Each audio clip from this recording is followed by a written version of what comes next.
rogatórios pelo telefone.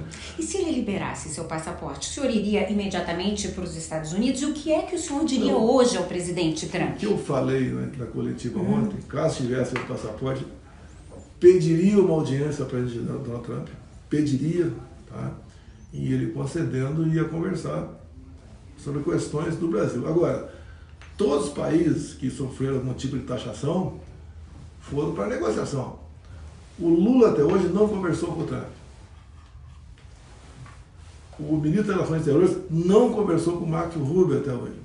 Por que a relação está abalada? Por ocasião das eleições americanas, Lula torceu pela Câmara, né? E declarou, com a volta do Trump, seria o retorno do nazismo e do fascismo contra a face. Já começou ali acusando de fascista e nazista o candidato Donald Trump. E ao longo desse tempo todo, o Lula, mais de uma vez, de novo aqui no BRICS, a semana passada, falou que deveriam procurar um novo padrão financeiro para substituir o dólar. E o Trump tinha acabado de declarar que, se isso acontecer, seria como perder uma guerra mundial. Ato contínuo, né? O Lavrov, lá da Rússia, falou que a ideia foi do Lula, né? O Lula também mandou o vice-presidente Geraldo Alckmin numa cerimônia política no Irã. E ao lado ali, 5 terroristas, do Hamas, do Hezbollah, né? Tal, aí só falta um ser eliminado, todos já foram eliminados lá. E eu vejo agora que o Lula que mandou Alckmin conversar com o governo americano, com essa vida pregressa dele, não tem condições. Há poucos meses...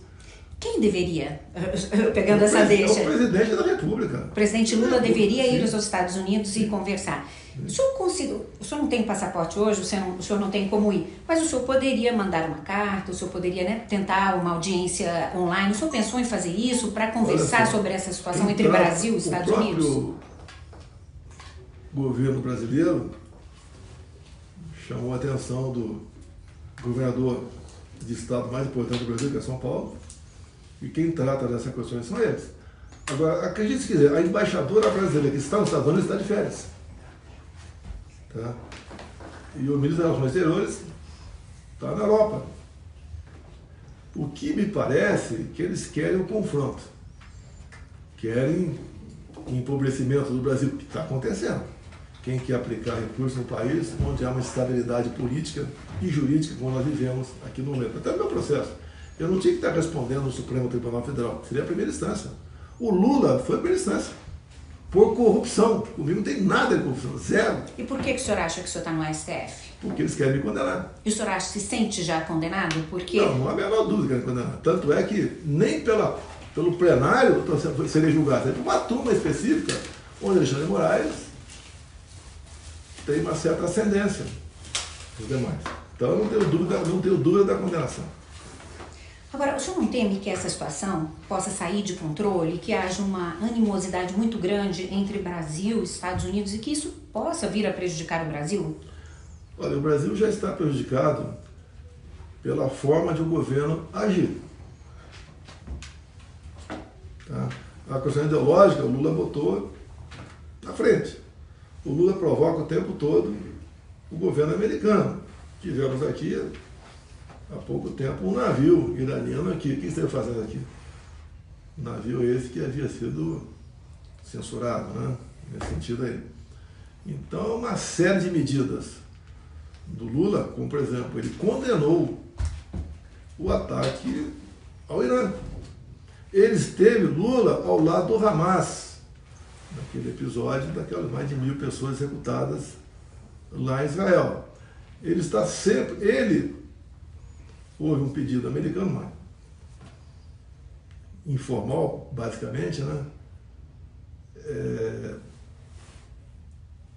Potencializado por parlamentares aqui para que o Comando Vermelho, o PCC, fosse considerado grupos terroristas. O governo Lula não aceitou. Não aceitou. Que já tem o PCC, o Comando Vermelho, está se enraizando pelo mundo todo, inclusive o próprio Estados Unidos. Agora, se o presidente Lula fosse negociar hoje, o que é que ele poderia negociar? Quer dizer, o que é que o Brasil pode oferecer neste momento para melhorar essa situação, evitar um confronto ainda mais grave? Olha, Antes de responder a tua pergunta, o ano passado o Lula falou que resolveria a guerra da Ucrânia com a Rússia tomando cerveja. Tá? Bem, eu não sei o que passa na cabeça do Trump. Eu tenho um profundo respeito e admiração por ele. Tá? Ele vai querer botar na mesa alguma coisa. Até ver 50, passa para tanto. O que eu tenho por lá de lá? Se bem que o Brasil cobra em média 60%, taxa em média 60% que vem de lá para cá. Tá certo? E ele busca sempre uma paridade. O que o Trump está buscando é uma certa paridade. Mas o Brasil hoje compra mais do que exporta, né? Não, mas se o Trump enfiou uma taxa na China e negociou, não vai ser com o Brasil que ele vai agir de forma diferente. Quer dizer, essa taxa o senhor acha que pode vir a subir, inclusive, além dos 50%? Se, segundo a notícia, né, o Brasil continuar negociando petróleo com a Rússia, vai passar para 100%. E ontem a notícia do governo federal que ele vai continuar negociando petróleo com a Rússia. Quem negociou diesel com a Rússia lá atrás fui eu, quando ainda não havia guerra. Estava na iminência de ocorrer, eu fui, negociamos diesel, porque nós temos problemas de abastecimento, e negociamos uma coisa muito mais importante, que são os fertilizantes. Foi 3 horas de conversa com o presidente Putin. Então, logo, teve meia hora de conversa mais descontração, mais 2 horas e meia de um assunto bastante importante para nós. A nossa economia aqui tem o agro como carro-chefe. Se faltasse fertilizantes, você ia perder em produtividade. Íamos ter um baque econômico. Agora, não se falou em fertilizante russo ainda. Se bem que nós temos fertilizante no Brasil, mas está em terra indígena. Presidente, o senhor tem falado muito do seu apreço pelo presidente americano, da sua gratidão. Como é que é a relação dos senhores? Assim, o senhor trata ele com muito carinho, ele também fala que o senhor é um homem honesto, embora tenha dito recentemente, olha, nós não somos amigos, mas ele é um homem muito honesto, um homem que trabalha pelo seu país. E o senhor no mesmo dia falou, eu sou apaixonado pelo presidente, sou apaixonado pelos Estados Unidos. Como é que é essa relação, exatamente? Olha, a costa africana voltada para o Brasil tem quase uma dezena de bases chinesas. Tá? Tem uma base no sul da Argentina. A China está dentro da Venezuela, juntamente com a Rússia. O que eu entendo do que aconteceu no passado e em outros momentos também, há uma preocupação americana com a invasão chinesa. Eu não permiti a venda do Porto de Santos para a China. Eu não permiti que o parlamento brasileiro levasse avante um projeto para venda de terra para estrangeiro. Cada município, o equivalente a 20% da sua área pode ser vendido para outro país. Eu chamo isso de invasão silenciosa. A China vem tomando conta do Brasil. O que muitos veem aqui no Brasil, que eu sou a pessoa que pode frear a China, desde que tenha um país bélico nuclear do meu nome. Que país é esse? O do norte. Se você fala em BRICS, virou uma confraria de tudo que é ditadura e criminosos de guerra do mundo. Por ocasião lá do Dia da Vitória, em vez de o Lula ir no aterro do Flamengo, que é o local reservado em memória aos heróis da Segunda Guerra Mundial, ele foi para a Rússia e ficou lá de ditadores e criminosos de guerra. Esse é o tipo de aproximação que o governo brasileiro vem fazendo. Mas o senhor se considera amigo do presidente Trump? O senhor se considera alguém que tem uma visão próxima? O senhor se considera um admirador do presidente Trump? Como é que o senhor coloca essa relação, por favor? O Trump já declarou que, pela primeira vez, ele teve um presidente no Brasil que tinha respeito pelo americano. Nunca, no passado, é muito comum idiotas atacarem os Estados Unidos para conseguir aplauso de um público sem conhecimento. Então, a maneira como nós conversávamos, algumas vezes reservadas, o potencial do Brasil em minério, em terras raras, tá? ir locais para fazermos acordos de base americana, como Fernando Noronha, por exemplo. E se a China está pontuando a África, você tem que se preocupar. Tem que se preocupar. E eu, coisa que eu não falava, eu começo a falar, que não adianta eu ficar com isso e... Com essas medidas de hoje, o senhor acha que o presidente Trump vai se manifestar e vai, talvez, endurecer a posição em relação ao Brasil? Ontem foi a 5ª vez que ele se manifestou nas suas redes sociais. Eu não sei o que passa na cabeça dele. Tenho um profundo respeito e admiração pelo presidente Trump. E eu sei que ele gosta de mim. Se não gostasse de mim, não teria me convidado para a posse dele. Ficou chateado que o Alexandre de Moraes, é o que manda no Brasil atualmente, decidiu não fornecer o passaporte. O senhor está usando uma tornozeleira eletrônica, né? Como é que o senhor se sente em relação a isso? Suprema humilhação. Eu tenho 70 anos de idade, fui presidente da República por 4 anos, nenhuma denúncia sequer de corrupção contra o meu governo, momentos difíceis como a pandemia, a guerra Rússia e Ucrânia, tivemos a crise hídrica enorme aqui no Brasil, e mesmo assim nós bem direcionamos a nossa economia, que é o carro-chefe do governo, é a sua economia. Tínhamos um excelente ministro, o Paulo Guedes, que assim como os outros tinha carta branca para trabalhar. Nós chegamos a botar a taxa Selic no início de 21 a 2%, agora está 15%. O agro tem uma dívida com essa taxa Selic, em pouco tempo, impagável, 1 trilhão e 200 bilhões de reais. Ou seja, e o Brasil está fechando o comércio com países democráticos. Nós estamos passando a ser dependente na economia apenas da China, ou quase que apenas da China. Quando isso vier a acontecer, a China vai botar o valor no que nós exportamos aqui. O senhor, nesse momento, está impedido de falar com o seu filho Eduardo. Como é que o senhor se sente em relação a isso?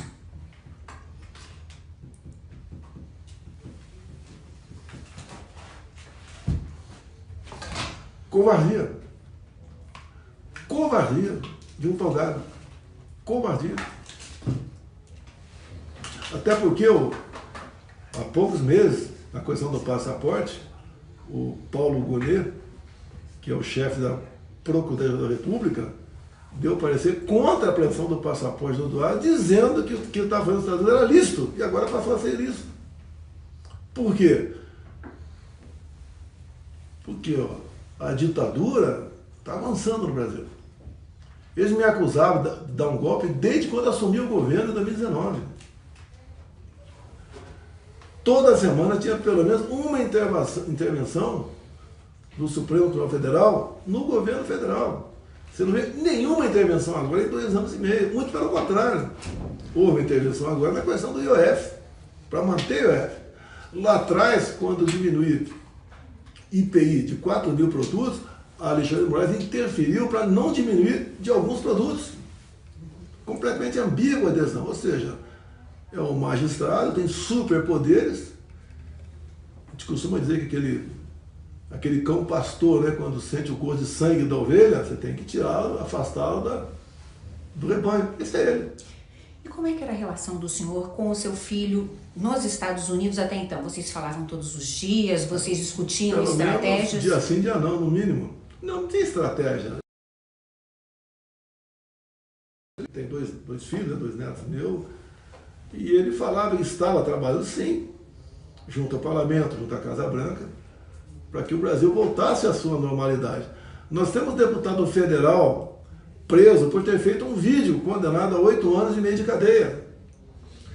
No episódio do 8 de janeiro, parecido com o 6 de janeiro dos Estados Unidos, em 21, nós temos mulheres, várias, mais de 70 anos de idade, presas, condenadas a 14, 17 anos de cadeia como golpista. Golpe num domingo, onde as Forças Armadas estavam de férias, onde o Lula estava em Araraquara. E tínhamos como comprovar que aquilo foi uma manifestação que teve atos preparatórios da esquerda, com quase 200 câmaras que existem nas praças dos ministérios. O ministro da Justiça, Flávio Dino, falou que as câmaras não estavam funcionando. Presidente, essa medida de hoje, ela busca evitar uma eventual fuga, que o senhor deixe o Brasil. O senhor em algum momento cogitou sair do Brasil? Nunca cogitei sair. Nunca? Em nenhum momento? Não. Esse processo que eu estou sofrendo é político, não é um processo normal. Eles querem, de vez, me tirar do jogo político do ano que vem. Eu sou o único aqui no Brasil, segundo pesquisa, que pode ganhar do Lula. Os outros ficam na margem de erro ou perdem para ele. E nesse momento, se o senhor não puder concorrer, nesse momento conturbado para o Brasil, quem seria a melhor pessoa para substituí-lo? Eu, por enquanto, apesar de tudo que está acontecendo contra mim, sou o candidato. Não passa pela minha cabeça indicar um outro nome. Até porque o que o governo nosso está fazendo, e o Alexandre de Moraes, é o lawfare, é o ativismo judicial.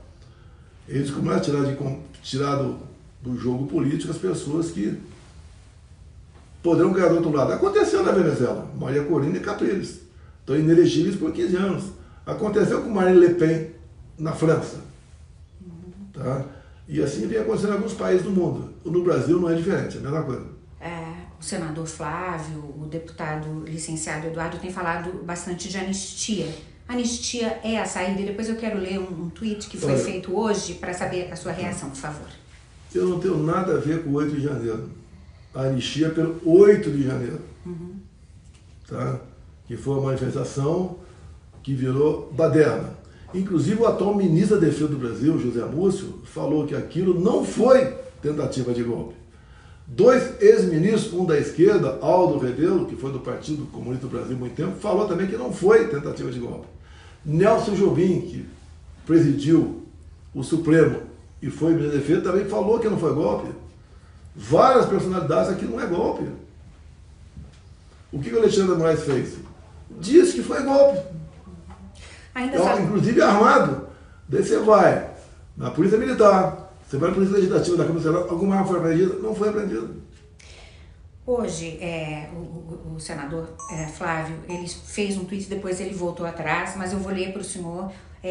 O justo seria Donald Trump suspender, me desculpe, a taxa de 50% sobre importações brasileiras e colocar uma sanção individual em quem persegue cidadãos e empresas americanas, viola a liberdade, usa o cargo público para violar direitos humanos e implodir a democracia de um país para satisfazer o próprio ego. Como é que a segunda metade, 100%. Ele usa o cargo público dele para impor o terror no Brasil. Hoje o pessoal tem medo de fazer um tweet, passar uma mensagem de WhatsApp. O país está apavorado, está com medo disso. No resto, eu jamais vou dar conselho ao Trump. Quem sou eu? Eu respeito. É um país que é exemplo para nós, e não nós exemplo para eles. Agora, que eu entendo que ele quer a negociação. Até falou que vai receber o Lula, não vai ser agora. Se bem que o Lula está dando demonstração que não quer ser recebido. Até fica falando em comer jabuticaba. É um analfabeto, jabuticaba se chupa, não se come. Certo? Agora o Trump quer botar uma coisa na mesa. A anistia não é para mim. Eu não estava no 8 de janeiro. Eu estou sendo condenado, julgado por depredação de patrimônio, como se eu estava na Flórida. Mas a anistia o ajudaria. Dessa forma o senhor poderia vir a concorrer em 2026. Teria que enfrentar 2 inelegibilidades que eu tenho. Uma, abuso de poder político, quando me reuni com embaixadores, que é uma atividade privativa do presidente da República. E a outra, abuso de poder econômico, porque eu subi no carro de som do Cida Malafaia. O carro de som não era meu. No 7 de setembro aqui, acabou o desfile, botei minha faixa lá para ser guardada e fui conversar com o povo. Ou seja, parece que isso aqui é um país de primeiro mundo. O Lula, antes das eleições, se reuniu com o tráfico no Morro do Alemão do Rio de Janeiro, ao conversar com os líderes regionais. Nenhum líder comunitário eleito sem a benção do tráfico. Presidente, como o senhor disse, negociar é uma coisa para o presidente da República, mas tem alguma coisa que o senhor possa fazer nesse momento para evitar a escalada de tensões entre os dois países? Quem está estimulando a escalada é o Alexandre de Moraes, é o próprio Lula. Agora, a anistia é um ato personalíssimo do parlamento brasileiro. Está na Constituição. Temos quórum para aprovar na Câmara e no Senado. E por que não vai para frente? O Alexandre de Moraes ameaça parlamentares e diz que, caso aprovem, o Supremo declarará inconstitucional. Ou seja, o poder do Supremo é enorme. Nós perdemos, o Supremo perdeu a mão. Quem comanda o Brasil é o Alexandre de Moraes. Presidente, algumas pessoas, alguns interlocutores nos disseram, quando vieram as medidas dos Estados Unidos, que o senhor mais que a expectativa de vocês, naquele momento até então, era de uma medida em relação ao Supremo, possivelmente em relação ao ministro Alexandre de Moraes, mas não tarifas que pudessem aí colocar em risco as exportações brasileiras. Foi isso mesmo? Era isso que o senhor esperava? Olha, não existe lobby para você sancionar uma autoridade. Não é um grupo que vai para os Estados Unidos conversando com gente do Departamento de Estado, com o Parlamento que vai. Tem que ter fatos. Existem fatos em abundância que Alexandre de Moraes não respeita os direitos humanos. Que ele manda prender uma brasileira com dupla nacionalidade em solo americano por ter dado uma tuitada em 2021.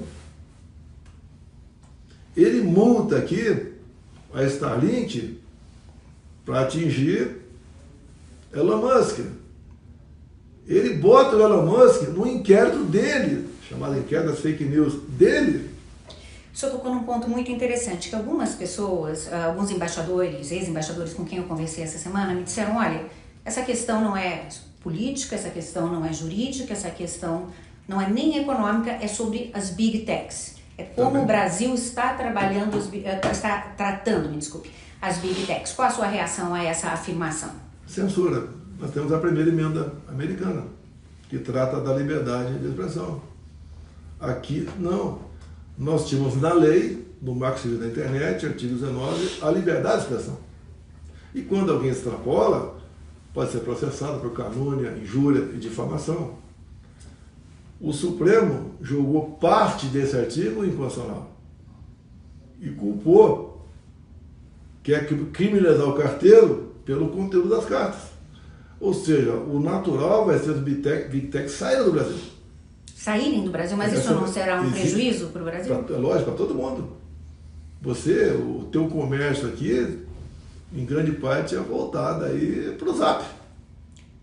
Mas será um prejuízo para elas também? Para todo mundo, para toda a economia. Porque o Brasil é um mercado enorme que interessa a muita gente. O Pix, o senhor acha que vai haver alguma mudança no Pix? Olha que acontece do Pix. Foi no meu governo, novembro de 20.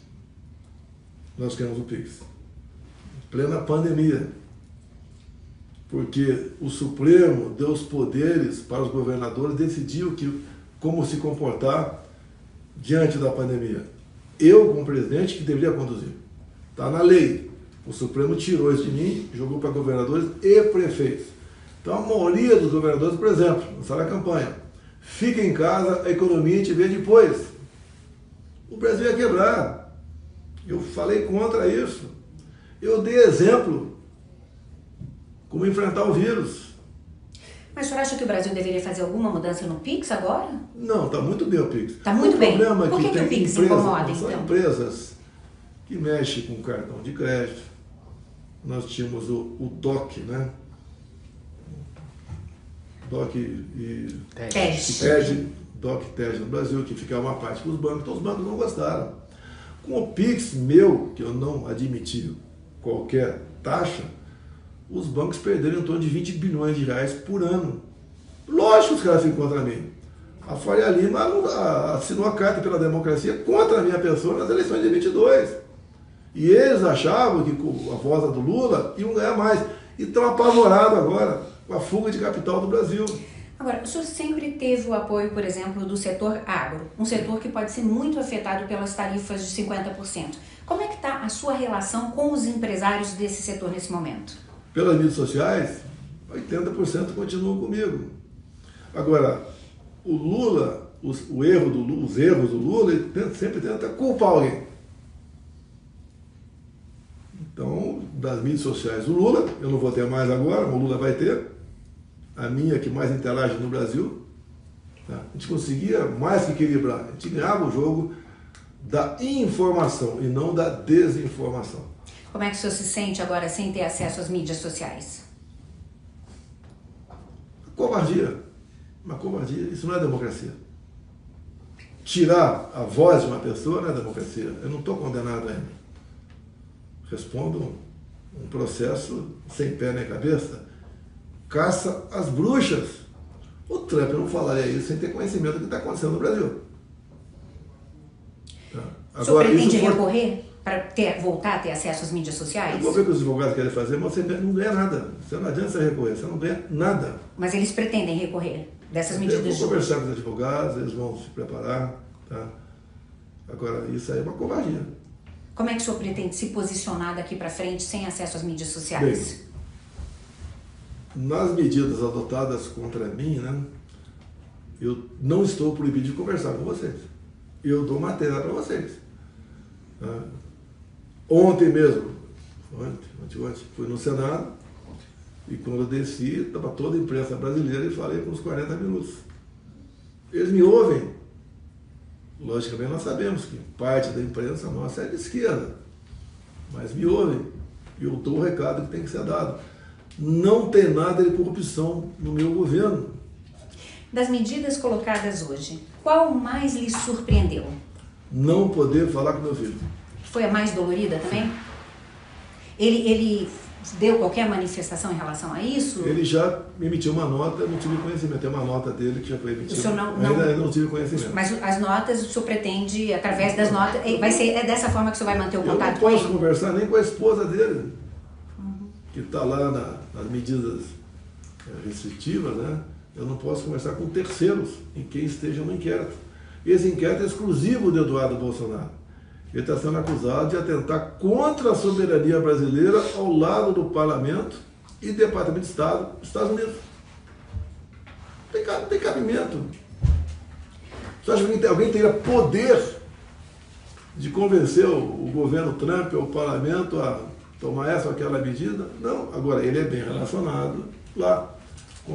Conhece com mais dezenas de parlamentares, com a gente do governo, tem uma certa liberdade com a família do Trump, tá certo? E é uma pessoa querida. O senhor teme ser preso mais hoje do que ontem? Quer dizer, essas medidas de hoje... Isso daí, a princípio, pelo sentimento, que vai acontecer. E vai acontecer logo? O senhor acha que está se aproximando? Até o mês que vem. Até o mês que vem? Eu acredito que é o julgamento. Sim. Mas tem um tempo, né, o julgamento. O senhor acha que até o final do ano... Mais ou menos 20 de agosto é o julgamento. Nunca se viu um processo tão rápido como o meu. E o senhor está pronto para isso? Como é que o senhor se sente? Não, estou com 70 anos de idade. É uma vasta experiência de vida, né? Tudo pode acontecer. O senhor tem conversado, o senhor tem problemas de saúde? O senhor tem conversado com seus médicos Tenho sobre isso? Tenho 70 anos e a facada tem reflexo até hoje.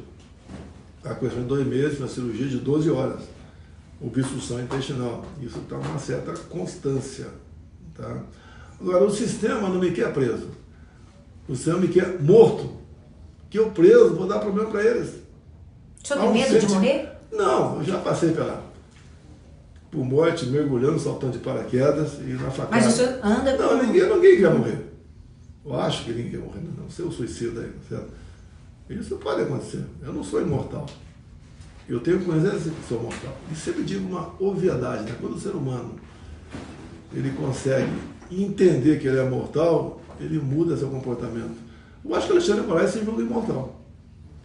Quanta maldade esse ministro faz. Aquela senhora, Débora do Batom, com 2 filhos pequenos, 14 anos de cadeia, mais do que um homicida, mais que um estuprador, mais do que um traficante. É pessoal, é o que o Alexandre quer. Uma possibilidade, caso o senhor venha de fato a ser condenado, é que um eventual futuro presidente da República possa lhe dar anistia. Isso já chegou a ser conversado, por exemplo? Para mim, é para as pessoas que estão presas no Rio de Janeiro. O senhor não quer? Como é que eu posso ser condenado pelo Rio de Janeiro se eu estava na Flórida? Não tem nenhuma mensagem no telefone de ninguém eu tocando para cá. Muito pelo contrário. o governo brasileiro, chamada ABIN, né, mandou mais de 30 informes para o GSI, que é o Gabinete de Segurança Nacional, que estava lá o general G. Dias, amicista de Dilma Rousseff e do Lula, dizendo que haveria manifestação violenta desde quinta-feira. Isso aconteceu no domingo. As imagens que o Flávio Dino escondeu tem de uma tropa de aproximadamente 300 da Força Nacional que poderia impedir isso, e ficou num canto escondido. Houve um entra e sai no Ministério, no domingo, no Ministério do Flávio Dino, da Justiça, de várias autoridades. Tudo programado. Só não foi perfeito o golpe da esquerda porque eu estava fora do Brasil. Mas o senhor se sente mais vulnerável hoje, dado que o senhor está sendo monitorado, dado que as suas relações foram interrompidas? O senhor tem um sentimento de maior vulnerabilidade diante da situação? Eu estou no cadafalso. A hora que o soberano Alexandre de Moraes achar que tem que chutar o banquinho, ele chuta. Queria voltar à questão do seu filho, Eduardo, né, com quem o senhor não pode falar agora. Ele voltará ao Brasil? Não, acredito que não. Se ele voltar, vai ser preso. Acabei de falar que tem um deputado federal, que não foi reeleito, mas foi preso enquanto deputado federal. Temos a deputada mais votada do Brasil, autoexilada, na Itália. A palavra dela contra um hacker valeu a palavra do hacker. A palavra de um contra o outro, sem prova, valeu 10 anos de cadeia. Presidente, caso o Eduardo fique nos Estados Unidos, como é que o senhor vê o futuro político dele? Ele poderá vir a buscar uma carreira política nos Estados Unidos? O que acontece daqui para frente? O Eduardo é um garoto inteligente, fala inglês muito bem, fala espanhol, domina o árabe, tem um bom relacionamento com o governo americano. Eu acredito que ele vai buscar, né, uma alternativa de se tornar um cidadão americano e não volta mais para cá. Enquanto Alexandre de Moraes tiver poder de prender quem ele bem entender, como deteve Jason Miller por 3 horas em 2021 no aeroporto aqui. E o senhor apoia integralmente toda a ação do deputado nos Estados Unidos? Não, ele é uma pessoa responsável, tá? Apoia, sim, as decisões dele. Ele está lutando por liberdade no nosso país. Ele, no meu entender, é um herói. A primeira-dama, Michele, também está seguindo carreira política. Ela provavelmente será candidata ao Senado, correto? Sim. Isso já está decidido que ela será candidata ao Senado? Em pesquisas, ela fica na frente do Lula aqui no Brasil também. Mas ela tem uma vida bastante discreta no tocante à política.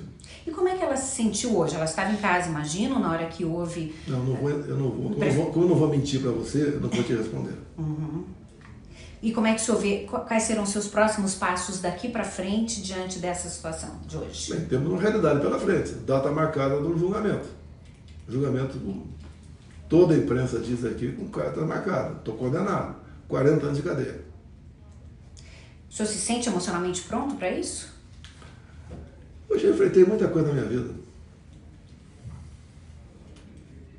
Caso o senhor não possa concorrer a essas eleições, o senhor pensaria em outras eleições no futuro? Depende, estou com 70 anos, tem um problema da facada, depende. Eu quero continuar servindo o meu Brasil. É o que o Trump disse. Falando ainda da questão da política, né, nós vemos que o apoio à direita caiu desde as tarifas. O senhor não teme que o apoio continue caindo? Olha só, não se acredita muito em pesquisa aqui. Elas dizem mais ou menos o que está acontecendo. A SECOM, a Secretaria de Comunicação do governo Lula, está gastando dezenas de milhões com influenciadores, que inclusive entram na presidência da República, lá no prédio, são filmados. São pessoas que têm, no mínimo, cada 1 milhão de seguidores. Tem gente que tem 20 milhões de seguidores e fazem a campanha em cima disso. São contratados, recebem dinheiro para isso. Usam robôs. O próprio Jornal Globo, há 2 dias, mostrou, né, o uso de robôs por parte da esquerda. Agora, com a minha página fora do ar, vai perder muito. Pode cair mais o apoio? Nas mídias sociais, sim. Como é que eu vou divulgar o que está acontecendo, dar a minha opinião? Mas, de outro lado, o senhor acha que o senhor pode ser visto como vítima diante dessa situação? Posso não, sou visto como vítima. Eu sou perseguido há muitos anos, não é de agora. Eu já fui acusado de tudo que você possa imaginar. Até de importunar baleia. Respondi processo, fui depor na Polícia Federal, porque eu passei perto de uma baleia de jet ski. Tá? Fui acusado de comprar aí 10 milhões de reais de leite condensado. Para mim, deve ser. Fui exposto por ter comprado 30 próteses penianas no Hospital das Forças Armadas. O que eu tenho a ver com isso? De ter comprado 300 mil comprimidos e estar na fila. É o tempo todo. De ter comprado mais de 100 imóveis numa região de São Paulo. Eles tiveram o cuidado de ir em cartório, pegaram 11 parentes meus, desde 1990 até 2020, 31 anos, tudo que esses 11 parentes compraram, botavam como se tivesse recebido dinheiro meu. Como? Se eu nunca fui líder de governo, nunca tive um ministério comigo, nunca tive um cargo público comigo. Zero. Presidente, mais cedo, durante a nossa entrevista, o senhor disse que nunca cogitou fugir, nunca cogitou sair do Brasil. Alguém lhe disse que o senhor deveria? Olha, quando você está conversando com amigos, né, cada um fala uma coisa. Fala as coisas mais absurdas muitas vezes. Mas chegaram a sugerir para o senhor? Eu tenho que enfrentar, porque eu preso aqui, vai ser um problema para esse cara, que o Brasil está afundando na economia. É mais uma prova que você não tem democracia no Brasil. Você não tem um amplo direito de defesa. O que é o devido processo legal? Repito, eu tinha que ser julgado, assim como o pessoal que está preso aí, na primeira instância. O Lula foi julgado na 13ª Vara Federal lá em Curitiba, é o que tinha que fazer. E quando anularam os processos, diz que a vara tinha que ser no DF, ia começar tudo de novo. Ontem, em pronunciamento em cadeia nacional, o presidente Lula disse que essa situação é criada por alguns políticos, ele não citou nomes, e disse que esses políticos são traidores da pátria. Como é que o senhor recebeu, quando o senhor, imagino que o senhor estivesse assistindo, como é que o senhor viu essa declaração? O presidente que está ao lado de ditadores sanguinários, que está ao lado do Irã, do Hamas, não tem moral para falar nada. Vamos supor que venha uma tarifa para a Venezuela. O povo deve ir às ruas para defender Nicolás Maduro? Agora, é difícil você tratar com a verdade, mas nós sempre tratamos com a verdade. Eu fiz minha campanha em 2018, uma passagem bíblica, João 8,32. E conhecereis a verdade vos libertará. Hoje eu conheço o Brasil a fundo. O Lula não conhece. Eu sei o que tem que fazer para tirar dessa situação que nos encontramos. Sei onde está o erro, como resolver dentro, que eu chamo, das 4 linhas da Constituição, que eu nunca saí aqui. Alguns me criticam por isso. Esse atual governo não joga dentro das 4 linhas. Ontem, coincidentemente, o senhor recebeu mais uma carta direta do presidente Trump, que o senhor respondeu, foi a quinta, né? Respondeu em vídeo, né? Como é que o senhor se sentiu quando o senhor viu a carta, quando o senhor leu a carta? Eu sou um ex. Repito, na posse dele, 4 chefes de Estado foram convidados. E eu, numa situação de ex, ele tem um carinho especial por mim. Ele despertou, ou eu despertei a confiança nele, em mim. Como disse, fizemos, nas minhas idas aos Estados Unidos, algumas reuniões reservadas. E não passo para ninguém o que aconteceu. Eu tenho um carinho especial por ele também, tenho gratidão da forma como nos tratou.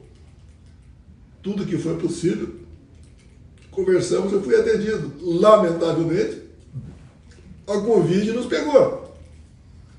Tá? O vírus causou um terror no Brasil. Li as 513 páginas do Parlamento dos Estados Unidos sobre a vacina e suas consequências. É estarrecedor. E no Brasil ainda, alguns defendem a vacina. Uma vacina que não passou pela 3ª fase ainda, não passou por animais ainda. É que mexe no DNA das pessoas. Não quero entrar em mais detalhes, mas segundo esse relatório, deve ser lido por todos, para poder discutir essa questão. Mas, no Brasil, você não pode discutir certas coisas. Urna eletrônica, vírus. E se o senhor encontrasse hoje, agora, com o presidente Trump, neste momento, o que é que o senhor lhe diria? Como é que seria a sua atitude em relação a ele? Eu não falo inglês. Uhum. Tá? Não imagino, para mim seria motivo de satisfação, de alegria. ok? Dado o nosso passado. Eu acredito que ele torce por mim por ocasião das eleições do ano que vem. O Alexandre Moraes dobrou a aposta. Parece que essa medida de hoje, da tornozeleira, entre outras medidas restritivas, é para dar uma resposta pela quinta vez que o Trump cita o meu nome. Fala que eu sou honesto. Fala que esse processo é uma caça às bruxas. E é verdade. Que golpe é esse? Até eu conversando com um colega de Israel há pouco tempo, né? Falou, que golpe é esse que o Mossad não estava sabendo? Ou seja, querem nos condenar via lawfare para nos tirar do jogo político ano que vem. O Lula, sem eu, ele ganha a eleição de qualquer um. Sem o senhor acha que o Lula ganha a eleição? Ganha a eleição. Ele tem a máquina na mão, usa a máquina, não interessa das consequências, coisa que eu não fiz. Eu tive um governo com teto de gastos, decidido na Constituição. Quando o TSE anunciou o resultado das eleições, na transição, ele acertou com o parlamento e acabou com o teto de gastos. Então não seria melhor, neste momento, já definir um candidato da direita, para que este candidato tenha condições de fazer uma campanha mais forte aí, tem 1 ano e meio pela frente? Que injustiça eu não poder concorrer. Que injustiça me chamar de golpista. Eu não posso ceder a isso. Eu sou o candidato. E aquele que, apesar de todos os ataques, está na frente do Lula. Eu tenho pesquisa de poucas semanas me dando 20 pontos na frente do Lula. Isso que nos apavora. Se eu tivesse 3, 4%, talvez nem você estivesse me entrevistando. Se o senhor voltar a ser presidente, o que é que o senhor fará de diferente do que fez no primeiro mandato? Você sempre tem o que melhorar. Como o Trump voltando, tem o que melhorar. Eu fui um presidente que escolheu os seus ministros, não aceitei a imposição de partidos políticos. Acredito que os ministros ditos palacianos, que são 4, né, tinham que ter um maior conhecimento de política, e não técnico, apenas como botei. Errei por aí. Tinha que ter gente mais experiente na parte política. Na parte técnica, nós fomos aí nota 9. O senhor citou rapidamente o segundo mandato do presidente Trump. O senhor acha que ele está fazendo coisas certas? Ele está buscando uma guerra tarifária com o resto do mundo. Como é que o senhor vê essa postura do presidente Trump? Ele está buscando não uma guerra tarifária, mas uma contrapartida. A relação com a China. Se você não taxar alguma coisa, a China invade o mundo com seus produtos. O senhor acha que ele está fazendo um bom governo? Eu acho excelente governo. Por outro lado, né, o que nós podemos falar dos Estados Unidos? Compare as duas economias. Tem estado americano que tem o PIB maior que o Brasil. E ele está fazendo um governo, faça a América grande novamente. Nosso tempo está acabando. Presidente, eu quero fazer uma última pergunta. Eu sei que alguns repórteres hoje pediram para ver a tornozeleira eletrônica, o senhor disse não. Por quê? O senhor se sente... Eu vou mostrar que isso é uma humilhação. Talvez eu mostre no futuro, mas a humilhação. Esse é o objetivo do Alexandre Moraes. Requinte de crueldade. Quando você prende a Débora pelo causa do batom com 2 filhos pequenos em casa, isso é crueldade. O senhor resistiu em algum momento a colocar a tornozeleira? Não, sem problema nenhum. Não é uma ação da Polícia Federal, é a do Alexandre Moraes. Ele quer me tirar agora, não eu apenas, né, mas a minha participação no jogo político do ano que vem. Eu estou trabalhando para fazer um Senado forte, para equilibrar os poderes. E no meu cálculo hoje, dos 54 senadores, nós podemos ter até 44 alinhados comigo. Ele quer evitar isso. Tá ótimo. Muito obrigada, presidente. Deixa eu só tirar aqui o microfone dele. Presidente, você permite eu fazer um retrato seu? Deixa eu só tirar ali. Já deu... Avisa a Laís que vai baixar ao vivo, por favor. Tá Tem legal. que avisar antes. Tá. Só um minuto, por gentileza. Samuel, os dois olheiros aí. Muito boa entrevista, mas está muito difícil. Não, você, a indústria boa com quem está O senhor entrevistando. sempre gosta de falar a verdade. O senhor hoje falou a verdade com o coração. Vocês têm como depois Coração de publicar, total. mandar fita para mim? Temos sim. A gente manda tudo, né? Isso, O que a gente tem que mandar o link, né? Pode cortar? Ajuda Baixar. aqui. Pergunta para Laís, eu vou baixar que acabou a entrevista. Posso ir para o meu gabinete? Deixa eu só tirar o microfone do senhor. Eu queria tirar uma foto, senhor. Um retrato. Sentado, Pedro? Com licença. Então, você como é que é o seu gabinete? Se possível,